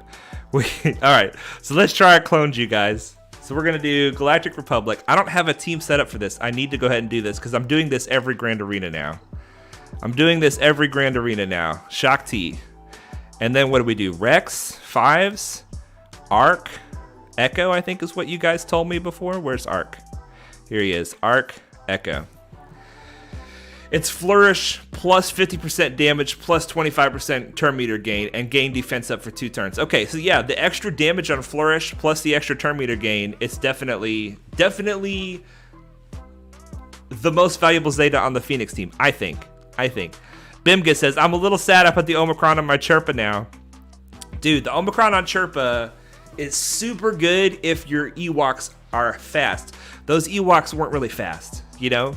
So there were opportunities where I could break in and mess with their turn meter. And also it was clutch that Watt got the weapons tech out before he died, because the weapons tech gives your character 15% turn meter every time the enemy takes a turn. And they were taking a bunch of turns, but that just gave the Mandalorian more turns. You know what I'm saying? So it kind of broke up the infinite turn meter train that is possible with that Chirpa Omicron. Dom says, do those clones have decent mods since they aren't the ones from before lock-in?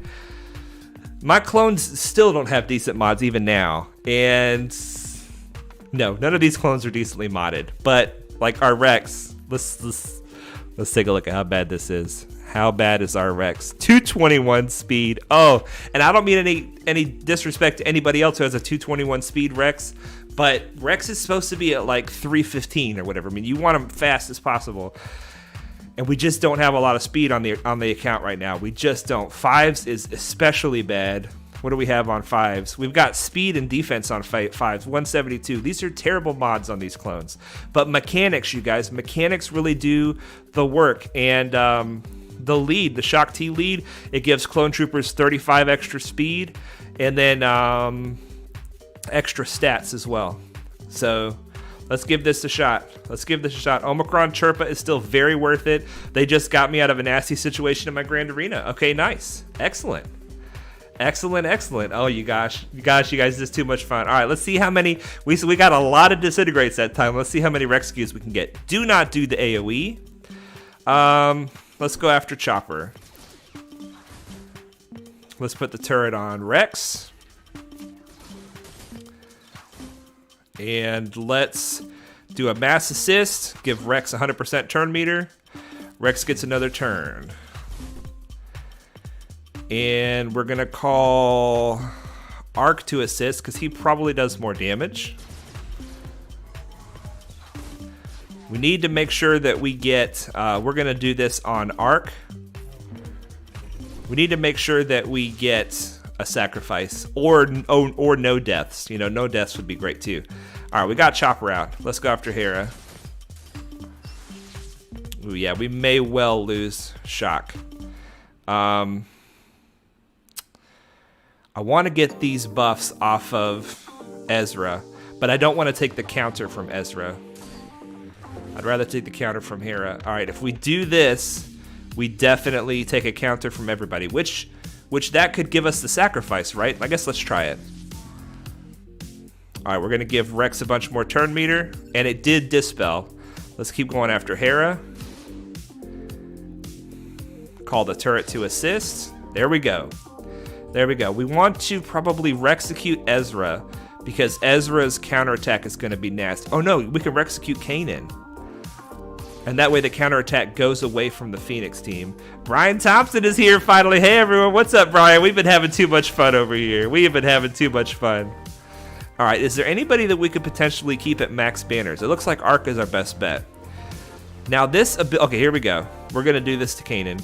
This way the counter, oh, he dodged it, you guys. No, doggone it. No. Oh man, it doesn't look like we're gonna need the Rexecute though. We're just gonna kill him with normal damage. Okay, the counterattack is gone from the team now, so we can attack Ezra without worrying about it. And we're gonna give Rex the turn again. Get closer to another Rexecute. The clones are just a solid team, you guys. Just a solid team. I don't think Shaak's gonna get back around to another heal. Let's see if we can get her back around to another heal. Yes. Okay, we're going to put this on Arc. It might be enough to get him to... No, it's not enough to get him to max banners. Oh, well. Finish it off, you guys. No, how disappointing. No Rexecutes that time. And bad banners. Oh, well.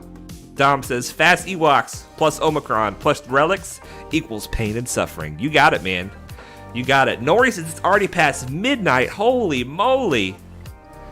Well, thank you for joining. What do we have on the back wall? Oh, no, Nightsisters. Oh, no. Okay, there's no Zetas. No Zetas and no super high gear, but we're really stretched thin here. Who do we have? We've got Empire for the Geos. We have Padme. Who else do we have? And Jedi. So I'm kind of feeling, let's do the Geos next. What do you guys say? I don't think there's a guarantee our baby Empire can win, but I think it's probably our best bet. Plus, if we fail here, we could always use Padme to clean up and then try to get to the ships, which is going to be another zone that we could potentially clear. All right, so we're going to use our Empire, and we have a really low Mara Jade. What is that, Gear 7? We just have a bad Empire team. We put the extra Zeta on Vader, and we put the Zeta on Palpatine last stream. But the only real damage we've got on this team is Tarkin. Belia says it's past midnight there too. Wow, it's midnight here in Norway. Wow, you guys. I'm so happy that you're hanging out with me so late. So late. It is only 6:25 here where I'm at in the States. All right, you guys. Empire. Got Vader. I hope we go first. We do. Whew. I should look, because my Vader is, nobody's fast. The only person on my account that's fast is Geos Soldier. Geos Soldier's the only fast one. All right, we're going to open up with a Force Crush. And then we're going to go into Merciless. Now, we do not pull him out of stealth because the Zeta was applied after Grand Arena started. So what we're going to do is we're going to put basics on the guys that cannot counter, and we're going to Force Crush on the guys that can counter. So, oh, this is really good. We got ability block on both of the people that can cleanse. So what we're going to do is we're going to Force Crush here on Sunfac. And this isn't going to kill him, but we'll just throw at Brute. Oh, it almost killed him. And we have to attack Brute. We got to get Thrawn in here to fracture that Brute. Let's take some turn meter away. Ooh, nice. That got Spy. Wow. All right, fracture him so he stops countering us. Here we go. We can still take a counter from Sunfac. Does she... I don't have her going into stealth with any of these yet, do I? No. So we're going to start with the tenacity down. And then we're going to do the stagger. Oh, nice. Uh-oh. I just lost power. You guys. I think the stream is going to die.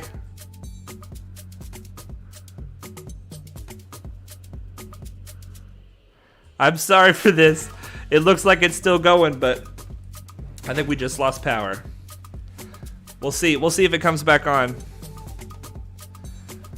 But anyway, my lights just turned off, so I apologize for that, you guys. If we're still going, we're going to keep rolling.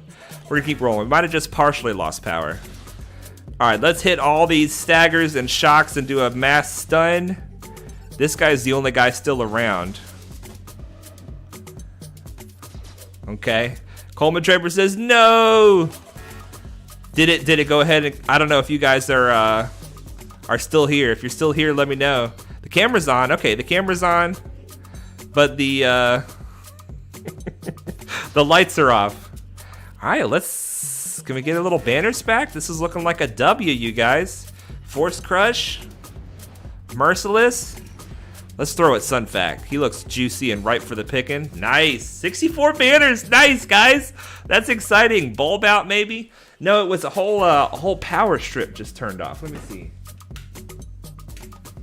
I think maybe a breaker in my house just flipped because we have the breakers flip a lot. You guys say you're here. All right, cool. Well, we're going to keep on going. We're just going to be a little darker than we were before. Okay. Camera's still rolling. The stream's still going. Well, let's keep rolling. We got this Boba Fett team to kill, you guys. Now, this Boba Fett team, the leadership ability actually has thermal detonator synergy. Let's take a look at it because Boba Fett lead is not something that we talk about a lot. Different lighting on your face, but I don't hate it. I appreciate it. Let's make sure we're still trying to stay sorta centered. Sorta centered here. Okay. If it gets really dark, then we lost even more power. Okay, Boba Fett lead. First of all, it's got a generic function here. All allies gain 50% critical damage and 50% critical chance, and 10% critical chance. I'm sorry. That actually is a decent lead for Han and Chewie. If you have Han and Chewie in 3v3 and you're looking for a leader to run them with, you can run them with Boba and just give them extra damage. And then Bounty Hunter allies gain 15 speed for each debuffed enemy. Wow.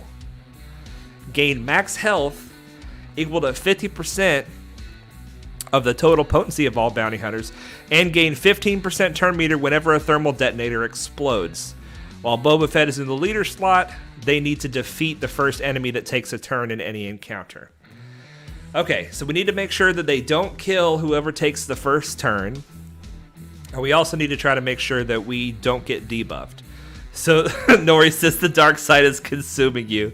Oh my goodness. Okay, so in order to make sure that they don't take advantage of this leadership, we need to not take debuffs. And to me, that feels like Padme. It feels like the Padme team, which means we're going to have to attempt the Jedi on the South. Lord Vader Padawan. Let's see here. We got a bit of a da da da da da da. Okay, that's a little too much dark side for Padawan. Let's fix the thing. Looking all spiffy, looking good. Okay, basically Star Killer. Oh my goodness, the grenade from Mara Jade hit so heavy it got the house as well. Basically, Star Killer Mara Jade pulled it out of the sky and it destroyed my my power circuit on my house. That's awesome. All right, I have a baby character built into this Padme team, and I think we're going to keep it. We are going to keep it because the other options are not great. We could run Clone Sergeant instead of her, but the rest of these Jedi we need for our Jedi team. Yeah, we need them for our Jedi team. So this is what we're going to do. We're going to get the protection up on our team so that we don't get debuffed. All right, all right, all right. This is fun, you guys. This is fun tonight. It's Friday. It's the weekend. Okay, here we go. Protection up. Hopefully we won't get debuffed now. Now we need to try to eliminate the sources of thermal detonators. So we're going to start off with Greedo. He's gone. Maybe a basic. Not enough. Okay, we have one thermal detonator. That's not the end of the world. Let's go ahead and mass assist on Zam. Oh, or not. Or just kill her. All right, so let's go for Cad Bane next so that we can eliminate the buff dispel. Just a basic ought to finish him off. We'll go after IG. The reason I'm saving Boba Fett for last is just because you have to kill him twice. So I'm trying to like eliminate sources of damage. This is terrible banners. Padme team is a terrible team to take on offense for banners, but it's a great team to take on offense to get through the enemy, you know? But yeah, we'll make sure that our health is topped off, and that's all that we're going to be able to do. Let's see here. 61 banners. One person was full of protection. We'll take it. We will take it. All right, so let's see what ships they put down. Did they put their Radis? This feels like they're trying to lose, right? This feels like they're trying to drop rank. And then they're just giving me, yeah, they didn't even put their Radis. Although this is a pretty big galactic power for this fleet. Which one is this? Soldier, I think. Yeah, this is Soldier. Okay, all right. Well, let's do the South. We'll finish up fleets last. I'm kind of feeling like it's getting laggy, so we're gonna hope that it pulls through. But at this point, we're just having fun. We're not sweating it if it drops a battle or whatever. Let's bring in our Jedi. We're gonna bring in Bastilla lead. And before we do, let me just make a quick point about this team. Whenever you're fighting the Mother Talzin Night Sister team, the biggest concern you have is this Plague Bearer. The plague will spread on your team if Talzin is active. You see if Talzin is active. So you want to get rid of Talzin early if possible. Her leadership ability, when a Night Sister uses a special ability, they inflict plague on the selected target for 3 turns. And what does plague do? It causes us to lose 5% health when we're inflicted and at the start of our turn per stack of plague. We're immune to allied dispels, and we lose all stacks of plague when healed to full health. So the only way to get rid of plague is to heal back up to full health. Unfortunately, we do not have a lot of healing on this Jedi team, I don't think. Let's see. Let's see here. We are using our whole roster on this one. We are using our whole roster. Yeah, no healing here. Oh, this Jedi team is so bad. This is just basically a Yoda and Bastilla with, you know, some help, a little bit of help. But yeah, we don't even have any work in Consular or Lumi. They might be worth bringing in this fight just to get rid of plague. But unfortunately, we do not. We're going to get in here. We're going to see if we can kill this team. This is our only option. So let's see about this. Alright, so we want to try to kill Talzin. I did not pay attention to if Night Sister Zombie does not seem to have enough gear to have the annoying revive mechanic that she does. So we should be able to kill Talzin outright without having zombie sacrifice for her. Then here comes Talzin back. That's fine. We're going to spread. We're going to hopefully get some ability blocks out there. Let's see if we can get Talzin out. We should be able to get her out with this. But as you see, the plague has already spread to everybody thanks to Talzin. Let's just do a basic to get some turn meter. And that means that we are turn meter to the team. That means that we're losing all of our health. If we could actually get them to kill Old Ben, then he would heal the rest of the team. We got a buff dispel with Plo Koon's basic. How about that? We'll take it.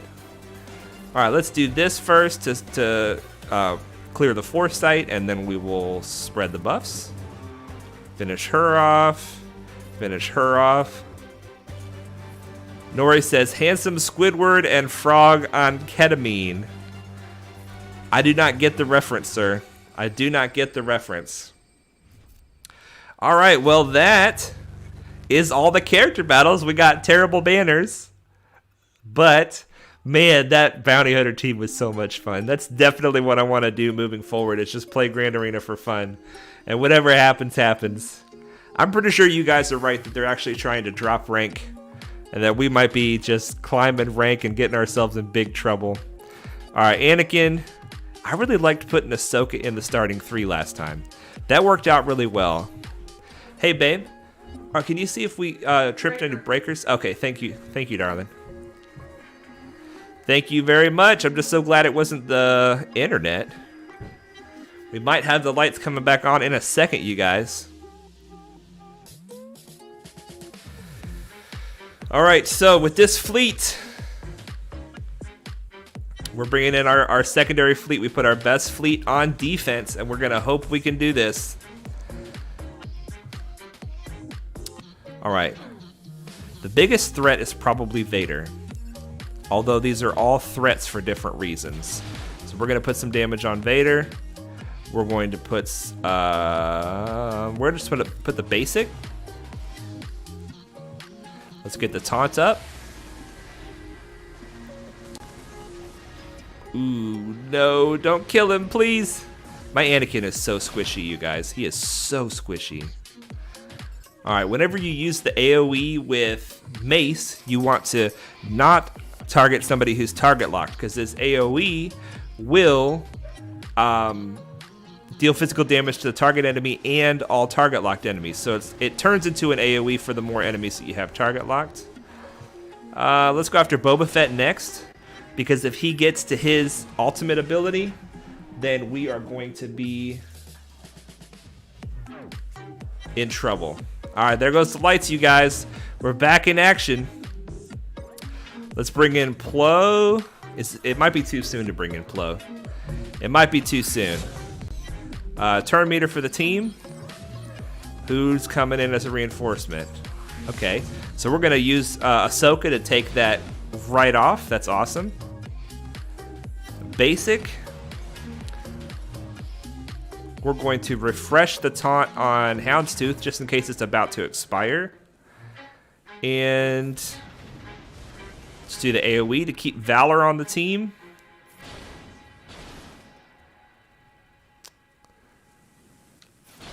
Hopefully we're going to get out of this with pretty good banners, it seems. This is one of those grand arenas that we definitely should not have won, and we really do not want to keep progressing. But you guys, if they're going to give us the win, we're going to take it. We are going to take it, and we are going to have fun doing it. 69 banners in fleet. And that's a full clear against those garbage that they put on defense. Oh my gosh, you guys. Oh my gosh. I think that they handed us that one, but we'll take it. We'll take it and run with it.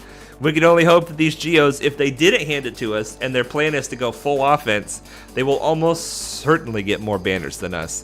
We will let you guys know in the Grand Arena chat in the Discord later on. Padawan's face was in the darkness so long I forgot what he looked like. Well, surprise! This is what I look like! Right here. Oh my goodness. Alright. Okay, so now is the time that you've all been waiting for, and that is the roster spotlight. Roster spotlight time. Who is on the agenda for today? Oh, stop typing there. Let's try this again. 28, 546. There we go. Who is it? Why did you put the Geos in front and not in the back? Because the only hope, if they actually tried, they would have put their Galactic Legend Ray in the front wall. One of the two front walls. And that would have meant I couldn't clear that path at all. So if I was trying to be competitive, which I was, the only chance I had was to do the same to them, to stop them from clearing a path. Either the top path or the bottom path. There are no teams that I have on defense that would use up any of their good teams. So if I put my Geos on the back wall, they would use the same team on it as they would use in the front wall. So if they're gonna hold, which they're not, but if they were gonna hold, then I would want them to hold two zones and not just one zone. You know what I'm saying? If they put them in the front and they hold, then they hold the front and the back instead of just holding the back. Dr. Enucleator says, hey, it's me today. What's up, Padawan? What's up, Dr. Enucleator? It is you today. It is you today. Okay. So, first of all, I'm seeing Fleet Rank number 10. You know we love that. That is beautiful with the 5-star Negotiator. So good. So good. So good. And almost a 7-star Houndstooth. Already a 7-star Anakin. These are a 6-star Umbaran Starfighter. These are such long farms, you guys. This is amazing. All right, let's take a look here. No guild. Dude, Dr. Enucleator. Why aren't you in a guild? Are you like in the transition? Tell us about that. I'm glad you're here, by the way, in the stream. Why are you not in a guild? That blows my mind. Dude, you got the Negotiator at 1.3 million. Awesome. A really good mix between character power and ship power. 743,000 characters, 606,000 ships, so a good balance there. Let's see here. Dr. Enucleator. Also, I am in a guild. We just did a bunch of rearranging for CPIT today. Okay, good. Good. I was going to say, you seem like the kind of account that's in a good guild. I'm very surprised to see that you're in no guild. Okay, good. You're okay. Just transitional. Gotcha. All right, so the one we'd like to look at here is gear donated 290. Wow, so even though you're in what seems to be a good guild to get the Negotiator so fast, and was that, yeah, 6-star Kenobi. So you guys have been doing the tank raid for a while.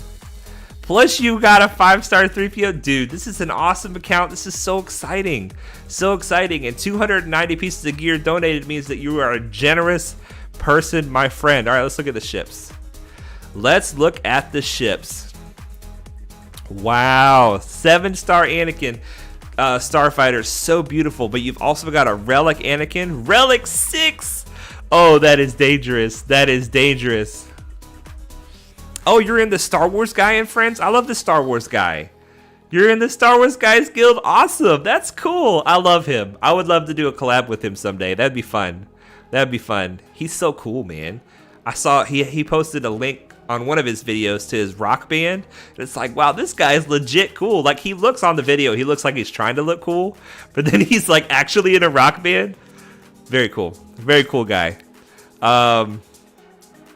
All right. TIE Advanced Relic 4 Vader. So nice. So nice.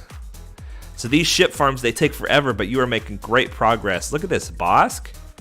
Relic 3 Bossk. The Geonosian Spy. Oh my gosh. That is amazing. You got the Rebel Y-Wing already? Wow. So you must be running a... You must have started out with the Home 1. Oh no, you started out with the Executrix. Interesting. See, Executrix in a Negotiator, using the Geos, I assume. Yeah, using the Geos. So you have 2 very solid fleets right now. Plo Koon, 7 stars. Ship. Slave 1's coming along at 5 stars. Wow, so are you going for SLKR? Are you going for the Millennium Falcon? What's the reason behind the Bounty Hunter ship farms, besides Bossk, who's amazing? It looks like you're going for a Rebel fleet. Yeah, Dom says he might load up some Star Wars Battlefront 2 since he's a bit bored. Go for it, man. Good luck. Good luck in the arena. I don't even know what is it called on Battlefront 2. In a match? I don't know. I don't play Battlefront 2 that much. The BTLB. So you're making good progress in the BTLB. Also the Rebel Y-Wing. I love it. So you guys, if you're going for the Negotiator first instead of the Malevolence first, this is definitely what you want to do. You want to run the Geos under the Executrix, and you want to farm the Galactic Republic fleet to run under the Negotiator, and then you have 2 amazing fleets, and he's already got a 3rd fleet in formation. Arcade Insert Coin. Hello, first, I like your stream. Hey, welcome to the stream. Thank you very much. Where do I have to go in the Discord channel for help? It would be great if someone could check my characters and give me some advice. That is a fantastic question. The Discord is pretty well labeled. Like, if you want help on ships, you can go to the ship help channel. If you want squad help, you can go to the squad building channel. Or you can just go into general and say, hey, is somebody available to take a look at my roster? Then they could say, hey, let's meet up in whatever channel. You might even do a live stream in one of the game chat channels. You can share your screen and actually somebody can talk with you about stuff. There's super intelligent people over there that are fantastic at giving you advice of all kinds. There's several YouTubers over there. There's content creators that make content in the forums and not just YouTube. You can definitely get help over there for anything you need. The best thing is just to try to keep it in the appropriate channels. If you're talking about characters, go to squad building. If you're talking about ships, go to ship help. Or if you just want to talk about everything, like I say, the best thing might be to go to a game chat or a voice chat and just open it up and share and talk about it. Yeah, Coleman Traber is helping you out with the same kind of advice. Excellent, thank you. SLKR to Jedi Master Luke. Oh wow, awesome, that is so good. Yeah, SLKR, you're doing it. They're farming those finalizer ships early because the finalizer takes a bit of time. You also, it looks like you put a little bit of effort into the endurance, but I'm assuming if you go for gas, you'll probably go for gas through the Negotiator, which is a very flex move. If you can get gas with the Negotiator instead of the endurance, that's a major flex. Yeah, Arcade, So glad to have you on the stream. Definitely. And if you want us to take a look at your roster in the future, go to the roster spotlight request channel under the Ask Padawan section. Put your ally code in there, and we will put you. And that is the list. I was going to say we'll put you on the list. That is the list for roster spotlights, just like this one. I am blown away by this account. It is already amazing. You're killing it in fleets, and your secondary fleet is probably better than most of your Grand Arena opponent's primary fleet. Now, one thing I do see that's missing is the Vulture Droid to help you under the Executrix, but the TIE Advanced can also do a great job under the Executrix, coming in as a reinforcement, putting debuffs on the field, and doing a lot of extra damage. So you still have that, but I would definitely recommend, for what it's worth, you're not asking for my advice, but for what it's worth, I would add the last piece of the puzzle to make your Executrix fleet extra deadly would be just the Vulture Droid by itself. It makes it Houndstooth compatible, although Geonosian Spy also can do some bonkers damage with his fleet. Let's see. Yeah, Relic 3 Spy, awesome.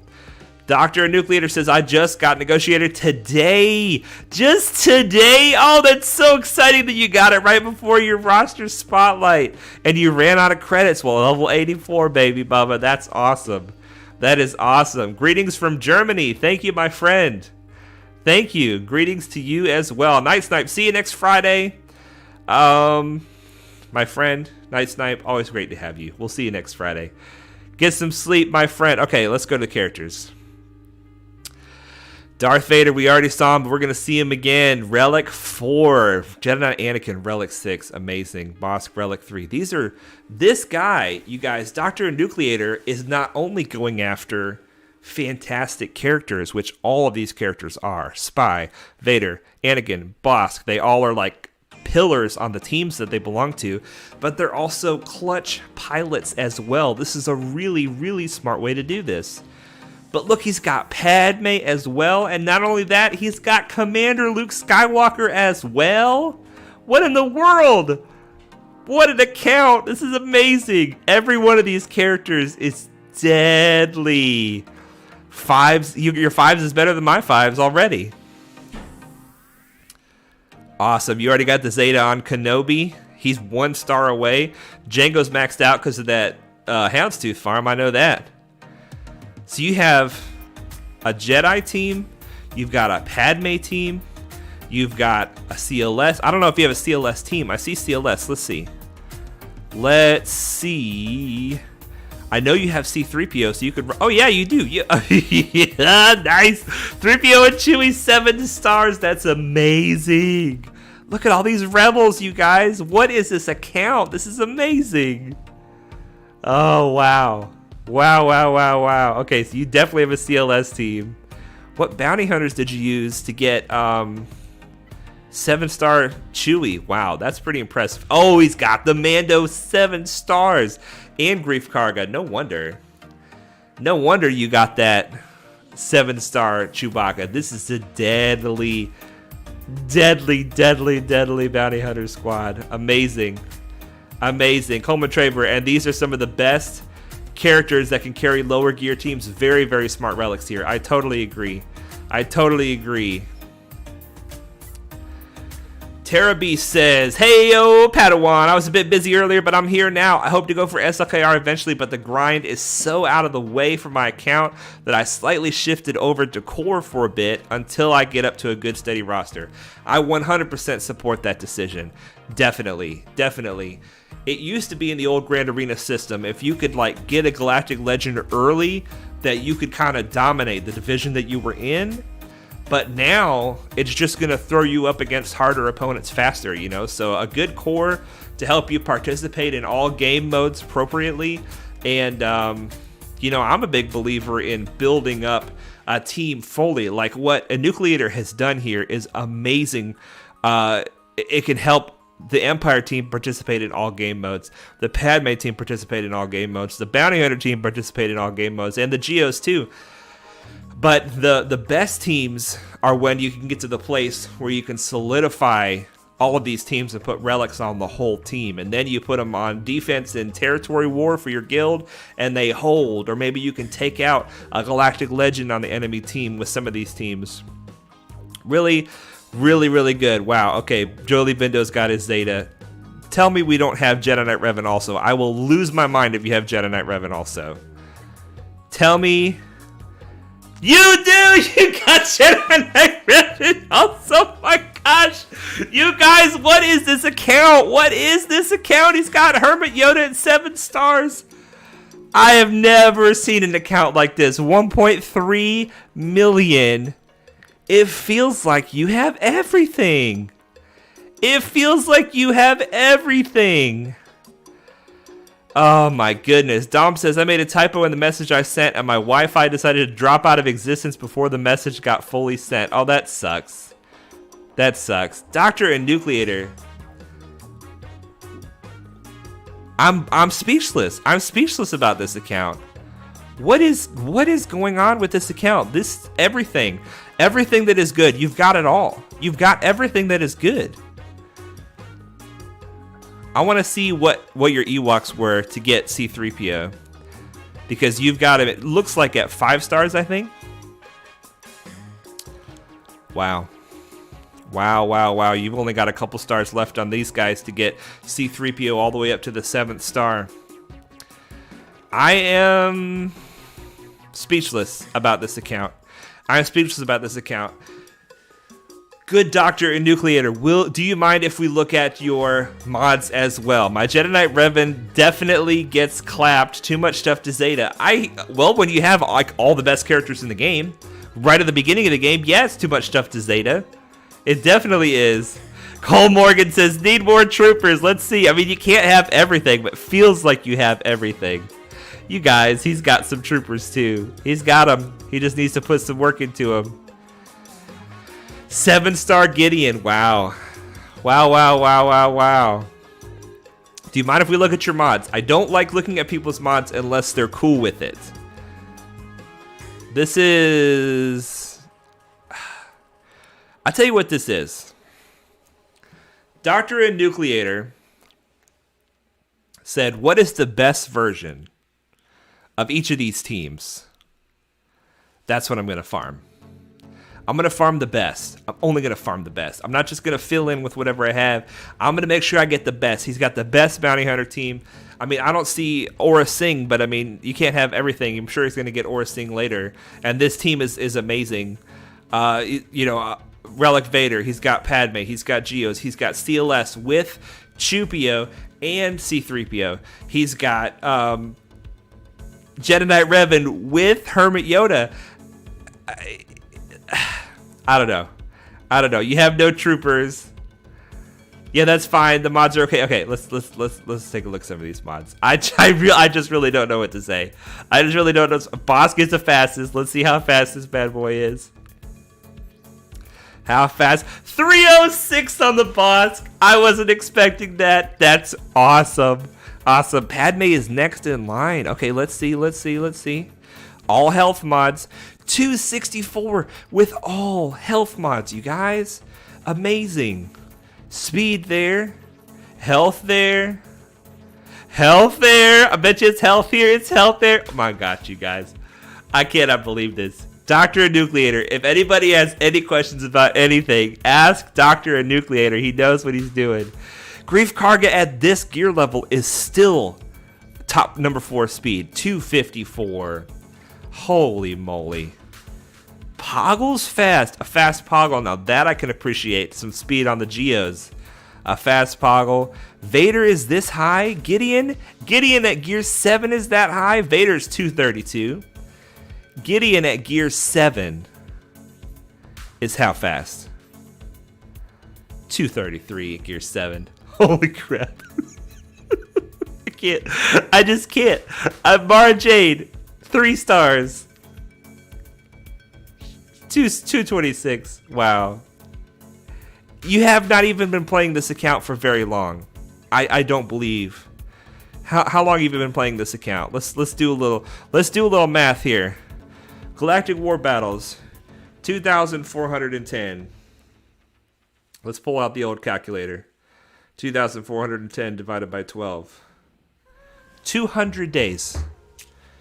200 days. You guys. He has done this in 200 days. How?